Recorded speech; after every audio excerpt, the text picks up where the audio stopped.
Olá, este é o Conexão. 2 professores brasileiros estão entre os 50 melhores educadores do mundo. Eles foram selecionados entre 10 mil pessoas de 39 países e estão na final do Teacher Global Prize 2018. Este é o 3º ano consecutivo em que professores do país se destacam nessa premiação. E hoje nós vamos conhecer um pouco mais sobre o trabalho da professora Débora Garófalo. Ela é professora de Tecnologias da Escola Municipal Ensino Fundamental Almirante Ari Parreiras, em São Paulo, e do Geise Ferreira, que é professor de Educação Artística na Escola de Referência do Ensino Médio Frei Orlando, em Itambé, que fica no Pernambuco. E aqui no estúdio também está a Graça Reis, que é professora do Colégio de Aplicação da UFRJ. Gente, muito obrigada por estarem aqui. Parabéns para vocês, muito legal. A Débora já esteve aqui no Conexão também, né, Débora? Sim. E aí, quando eu li que a Débora estava indo, eu falei, gente, eu já entrevistei ela, que ótimo. Parabéns, viu, professora? Obrigada. Como é que foi receber essa notícia?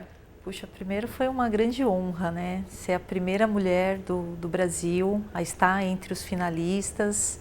Uma grande alegria também de ter o trabalho reconhecido. E para o Geise, como foi, professor? Também foi algo incrível. Eu digo mesmo, eu me sinto tão honrado quanto Débora e sei também do peso dessa responsabilidade, né? Porque comigo eu trago um monte de professores de escola pública, assim como eu, e ser o primeiro nordestino a estar lá representando, eu acho que isso, sabe, já me alegra demais. Tem uma cidade toda torcendo por mim. E simplesmente, acho que eu não sei nem me expressar tão alegre que fiquei, acho que a sensação é essa. É como você diz, né? Parece que a ficha não caiu. Quando eu penso que foi um júri internacional que viu o teu trabalho naquela escola, que às vezes a gente pensa que é um trabalho comum, de repente está em destaque, acho que a palavra é muito feliz. Muito legal. E essa história de ser a primeira mulher traz ainda outras reflexões, né, Débora? Porque no Brasil a maioria dos professores são mulheres, né, professora Graça? E aí a gente vê que agora que tem a primeira mulher, dá para pensar um pouco sobre isso também, né? Sim, com certeza. Né? A gente estava aqui conversando um pouco anteriormente, né, falando disso, que o mundo a profissão docente é um mundo muito feminino, né?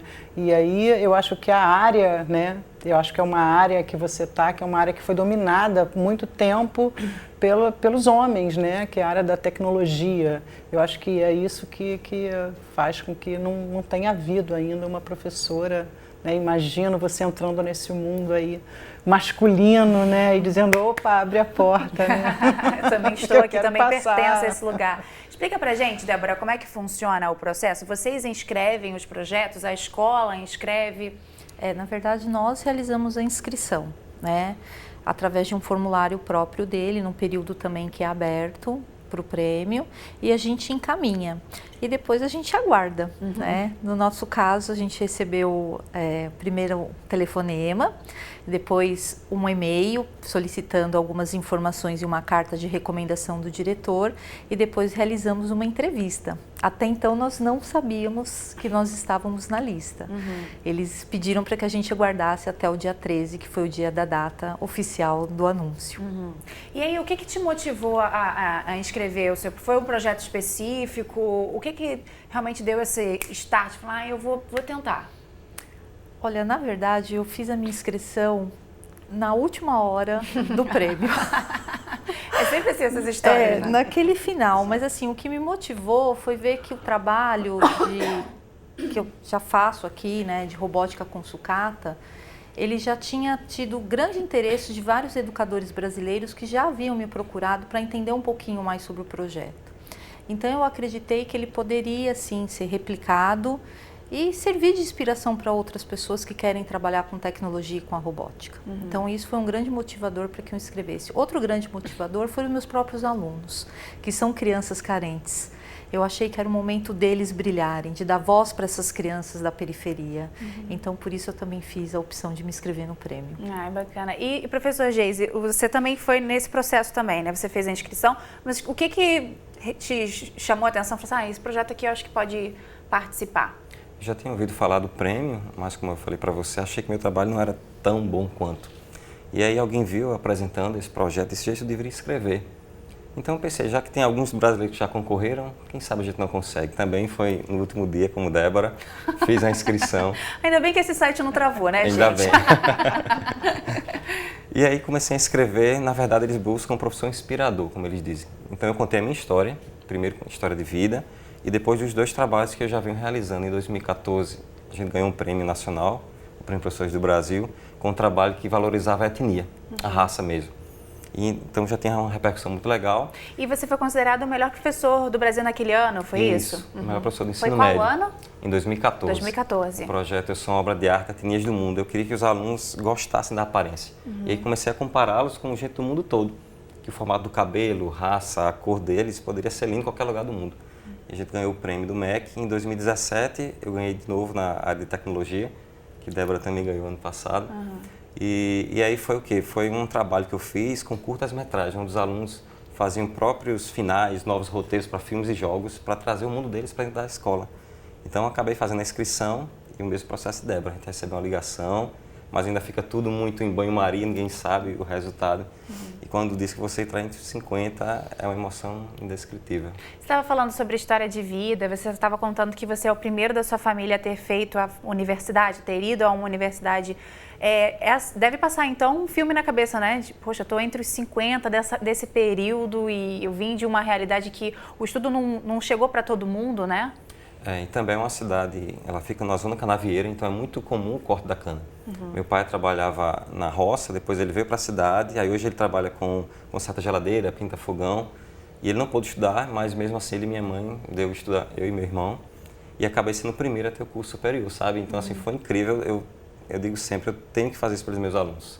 Essa chance, essa oportunidade que eu tive, eu tenho a obrigação de ser bom. Eu digo assim, professor, nunca me contento com 6, eu olho para o aluno e vejo um 10 nele.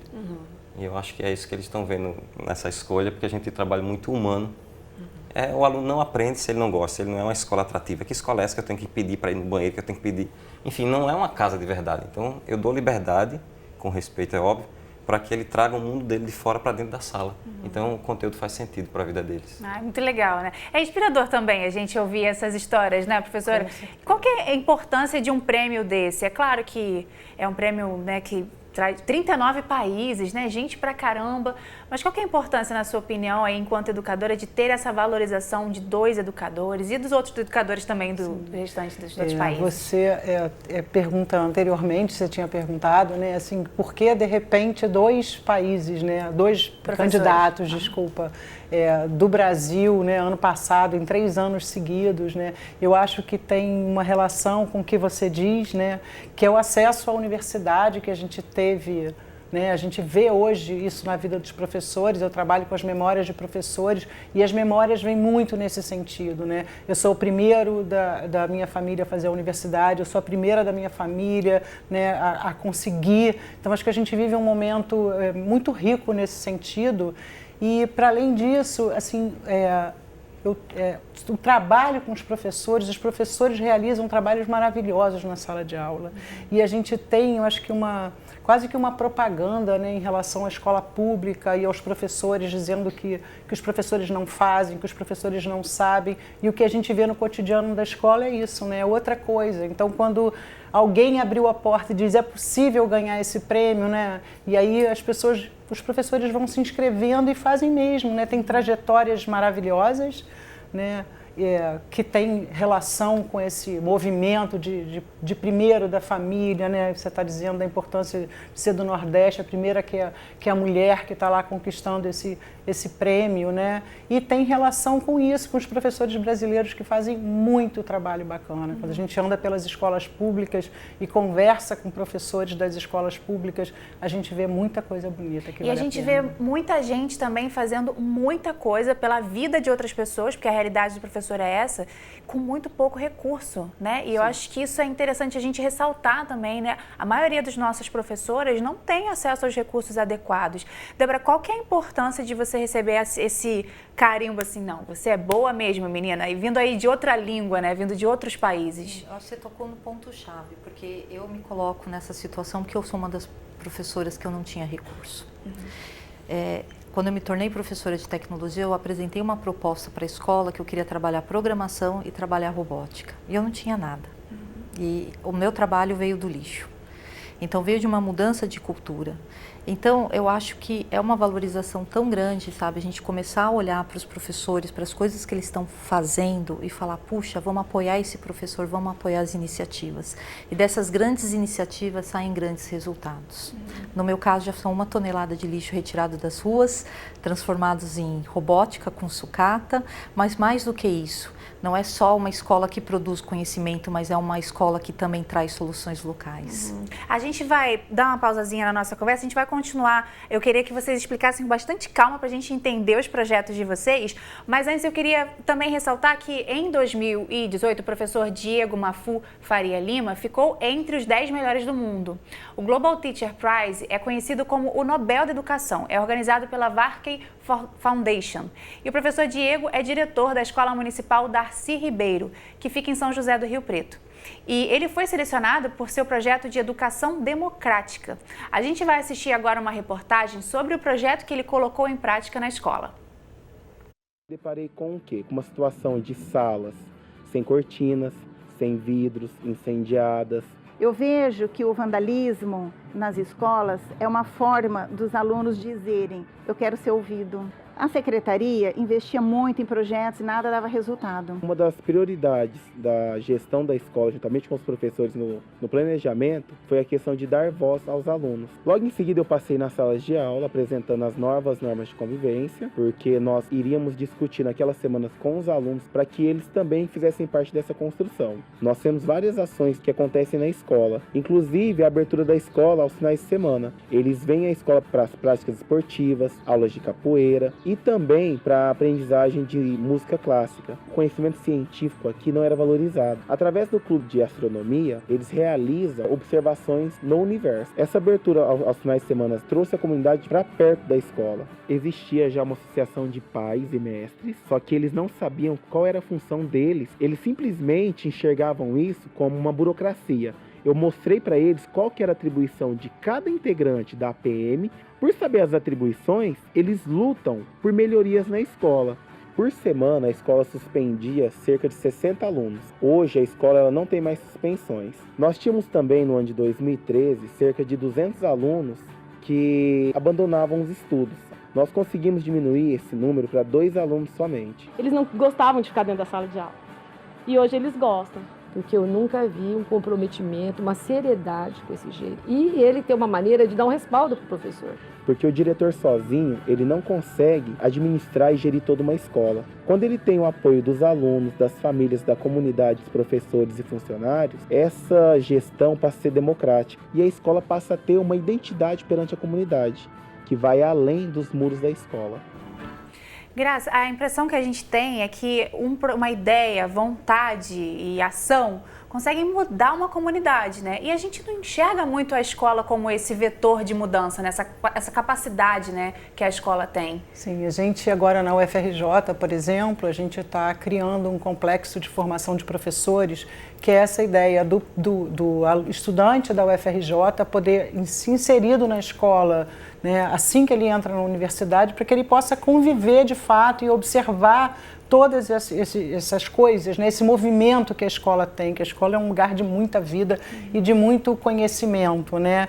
E aí a intenção é que a gente possa trabalhar conjuntamente, parceria, universidade, escola, o tempo inteiro para trabalhar com a formação de professores, né?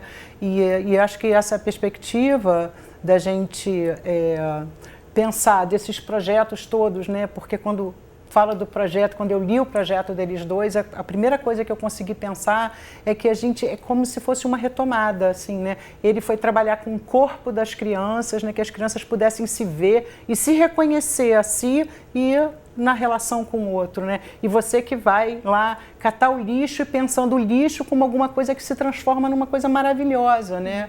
Então, assim, a tecnologia, que a gente quando pensa em tecnologia, eu acho que você diz isso, a tecnologia não necessariamente está no computador, né? Está no sentar na frente do computador, né? A tecnologia está em muitos lugares e acho que a gente tem uma riqueza que é essa construção, né, do conhecimento. E isso tem um autor que eu gosto muito, o Boaventura de Souza Santos, que ele vai falar que as soluções, muitas vezes, elas são locais mesmo. E a partir dessas soluções locais, a gente consegue pensar em soluções globais, né? Para pensar os problemas globais a partir dessas soluções locais. E a escola é um espaço de soluções locais, né? Isso que eu acho interessante. E aqui no Conexão a gente tem conversado com educadores que têm apontado esse caminho mesmo, né? Tipo, não, a escola ela é mais que uma sala de aula que dá conteúdo para essas crianças, né? Ela forma as pessoas, ela ajuda a enxergar, a resolver questões. E aí eu queria que vocês explicassem pra gente um pouco como que são os projetos de vocês. Vamos começar com a Débora, que a gente já falou um pouquinho, né? Você uniu a sucata e a tecnologia, né? Sim. Na verdade, então, como eu disse, eu queria trabalhar muito. Na verdade, eu queria transformar as minhas crianças. Eu trabalho realmente numa comunidade muito carente, sem saneamento básico. E eles não tinham perspectiva nenhuma de vida. Fica em qual região de São Paulo, para a gente tentar? Fica na Zona Sul. Ela é próxima ao metrô Jabaquara, mas ela não está tão próxima assim. Ela fica a 3 quilômetros, mas em média, assim, do metrô. Mas essas crianças, elas não sabem o que é andar de metrô. Muitas nunca foram ao cinema. Então, realmente é uma realidade muito triste ver aonde ali nós estamos inseridos e ver que essas crianças não tinham tantos acessos. Então, o primeiro ponto é que eu queria transformar essas crianças, resgatar um pouco dessa questão da autoestima. O segundo ponto é que eu queria realmente trabalhar a questão da robótica, né? E eu não tinha como. E a solução veio do próprio meio, porque eles tinham, esse problema era um problema real da comunidade, a questão do lixo. Muitos não iam para a escola em períodos de chuvas, por questões de alagamento, por questão de esgoto e alguns até por doenças como dengue, leptospirose. Então, isso era uma urgência. Eu pensava, não adianta eu tentar ensinar qualquer outra coisa para essas crianças se eu não trabalhar com a realidade deles. Então, eu comecei a propor aulas públicas para que a gente fizesse esse reconhecimento do local através de fotografias. E através dessas fotografias eu expus para eles, vamos trabalhar a robótica. E eles, mesmo assim, diante da minha proposta, eles falaram, professora, é impossível. Você quer que a gente tenha uma aula de tecnologia na rua. Além disso, você está propondo que a gente pegue o lixo e traga para a sala de aula. E aos poucos eu fui trabalhando essas questões com eles, fazendo muitas provocações, até que eles desenvolveram o primeiro protótipo, que foi um carrinho movido a balão de ar, usando a terceira lei de Newton.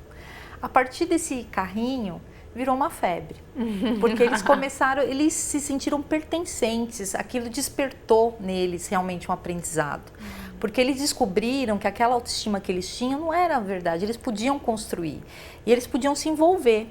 E a partir disso, então, nós estruturamos o projeto de robótica com sucata, promovendo a sustentabilidade, que não atua só com a robótica, mas atua com intervenções com a comunidade. E como é que você decidiu pela robótica? Por que você decidiu pela robótica? Era algo que você já trabalhava?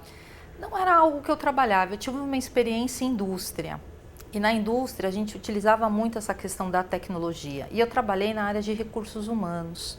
E eu ficava muito triste quando eu tinha que entrevistar jovens para trabalhar na produção e esses jovens não saíam preparados da escola. Então, eles colocavam no currículo que eles tinham as formações necessárias em tecnologia e na hora do teste prático eles não conseguiam montar uma planilha, eles não conseguiam produzir um texto. Isso começou a me inquietar.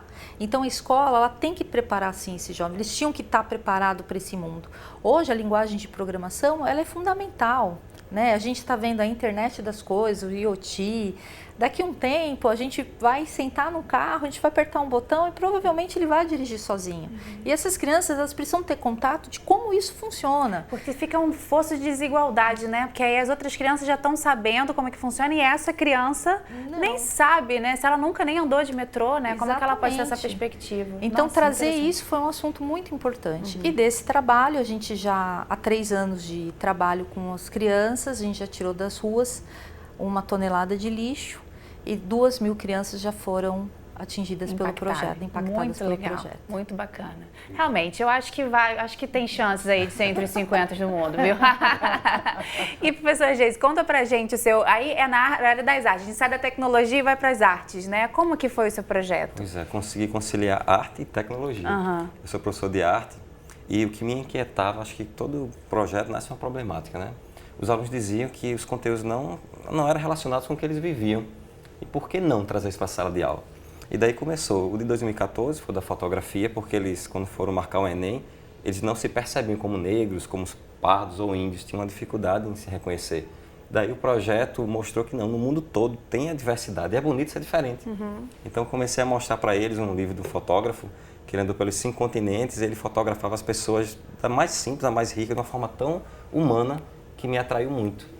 Então, sugeri que a gente fizesse isso com os alunos. Vamos maquiar você igual um indiano, igual um africano, um alemão. Deixa só te interromper um pouquinho, professor, que a gente está vendo imagens da cerimônia do ano passado. A cerimônia é muito chique, olha, gente, como é que vocês estão vendo aí. Foi a do ano passado e tem gente ali, ó, do mundo todo. Mas continua contando pra gente, professor. Aí eles maquiavam as crianças talvez como indianos. Sim, vou cair no mesmo problema que Débora. A minha escola tinha muitos problemas, ainda tem, né? E como a escola, a maioria dos meus alunos não tem muitos recursos, a gente foi para a comunidade. É importante a gente perceber a cidade como local educador mesmo, sair das 4 paredes da escola. Então a gente não tinha como maquiar, como fotografar, vamos atrás dos pais. Tem pais que sabem maquiar, o comércio emprestava as roupas, o tio de um aluno fotografou. Então assim eu consegui fazer uma equipe que fez o projeto andar. E o último agora, em 2017, que foi o da tecnologia, a gente não tem recursos, então a gente não tem a câmera fotográfica, nada. Como é que eu vou trabalhar cinema? Para você ter uma ideia, na minha escola não tem cinema. Aliás, na minha cidade não tem cinema. É uma cidade pequena do interior, então a gente tem que ir para a capital para ter acesso a uma sala de cinema. E olha, como é que eu vou trabalhar cinema sem ter? A gente teve uma ideia de fazer uma parceria com um shopping da capital, e aí a gente levava os alunos no momento que o shopping era fechado, então a gente pagava metade. E muitos nunca tinham ido numa sala. Nossa, ver aqueles olhos brilhando em frente daquela tela é algo incrível. Então eles vieram muito empoderados, com muita vontade de fazer cinema. E aí utilizamos o celular e a grande ideia foi, vamos fazer releituras de filmes e jogos que vocês gostam, porque eles queriam muito trabalhar isso. Então pedi que eles trouxessem para as aulas os seus interesses. Como tinha acabado há pouco tempo a saga de Harry Potter, eles estavam loucos para gravar. Vamos embora. Então o aluno escreveu o roteiro. Esse aluno Agildo, dou todo o crédito para ele, porque o aluno, quando ele acredita no trabalho do professor, ele vai atrás, você nem precisa pedir. Então ele baixou programas de edição e foi um sucesso. A gente postou nas redes sociais, mas alguém da página oficial de Harry Potter viu o curta e postou nessa página do Face oficial. Então, em menos de uma semana, 20 mil visualizações. Nossa, ainda ficaram famosos ainda, né? Exatamente, e a comunidade achou uma coisa incrível, porque assim, pra gente que é do interior, tá na mídia faz um impacto muito grande. Como eu disse, você só mostra a violência. A minha cidade ela é considerada a cidade do medo, porque como era uma zona entre a Paraíba e Pernambuco, havia muitos grupos de extermínio, então o número de adolescentes assassinados era altíssimo. Quando a gente pesquisava na internet também, sangue, morte, extermínio, enfim. E depois do prêmio, a gente foi reconhecido como a cidade que tem o melhor professor do Brasil, né? Não é que isso me engrandeça, mas eu vejo no olhar do aluno, o pai que acredita, para você ter uma ideia. Não tem problema te engrandecer não, professor. Não tem problema não. Às vezes a gente faz o negócio direito, tem que engrandecer, né? Tem que ter essa valorização também. Eu digo assim, porque quando eu falo, eu tenho toda uma equipe, tem os professores que acreditam, você até perguntou, se a escola não acreditar no projeto, se não tiver esse apoio, não anda. Eu queria justamente terminar com essa pergunta, professora Graça. A gente tem pouquinho tempo, né? Passa muito rapidinho, mas qual que é a importância? A gente vê ali 2 professores que criaram soluções, né? Qual que é a importância da escola brasileira, ela se tornar cada vez mais aberta para a inovação, independente mesmo dessa questão de recurso? Sim, a gente tem aí um embate, né, que é relacionado às políticas públicas, né? Porque a gente hoje vive um momento em que as políticas públicas, na verdade, elas vêm na tentativa de engessar esse trabalho, né?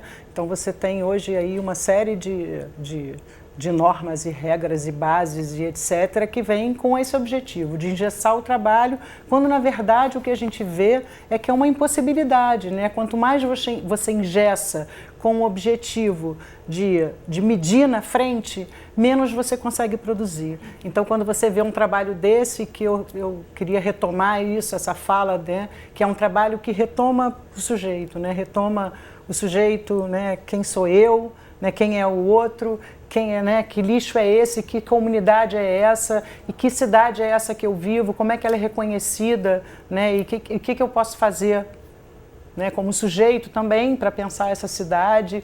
E eu acho que é isso que a gente precisa pensar como educador, né? E assim, a gente tem 2 belos exemplos, Sim. né? A gente vai saber aí o resultado, mas eu já acho que vocês já são vencedores. Eu quero muito agradecer a participação de vocês e, acima de tudo, agradecer pelo trabalho de vocês. Porque eu acho que se eu tivesse tido uma professora que dissesse pra mim quando eu era pequenininha que meu cabelo era ótimo, que estava bonito, Sim. eu não teria feito alisamento tanto tempo, né? Então, assim, ao mesmo tempo, uma professora falou pra mim que eu sabia falar. E hoje eu tô aqui falando pra um monte de gente. Então, assim, vocês são essenciais da sociedade. E muito obrigada mesmo por virem aqui e muito obrigada por fazerem o trabalho de vocês do jeito que vocês estão fazendo. Eu quero só saber quem é que vai ganhar esse negócio. A gente vai acompanhar e a gente traz de novo aqui. Obrigada pela participação, viu? Obrigada. A você de casa, muito obrigada pela sua companhia. Se você quiser rever essa e outras entrevistas, é só acessar o futuraplay.org.